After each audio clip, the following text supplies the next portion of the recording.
যে হাফসার বাবা মা আমার থানায় আছে, আমাদের গুরুত্বপূর্ণ কিছু তথ্য তার থেকে নিতে হবে, আমাদেরকে কাজ করতে দেন। দুইজনকে ধরেছি, বাকি আসামি আমরা 24 ঘন্টার মধ্যে ধরবো। আপনারা আমাদের একটু সহযোগিতা করেন, আপনারা সবাই প্রয়োজন আমার থানায় আসেন। আমরা দেখেন 3টা টিম কিন্তু বাইরে অলরেডি কাজ করতেছে, আপনারা তো পাচ্ছেন না। আমরা এটাই নিয়ে 3 দিন হলে নির্ঘুম রাত কাটাচ্ছি। এই হাফসাকে যারা ধর্ষণ করেছে আপনাদের সামনে কথা দিয়ে যাচ্ছি, এদের সর্বোচ্চ শাস্তি নিশ্চিত করা হবে ইনশাআল্লাহ।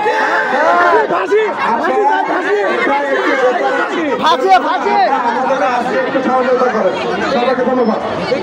আমরা সবাই উঠি।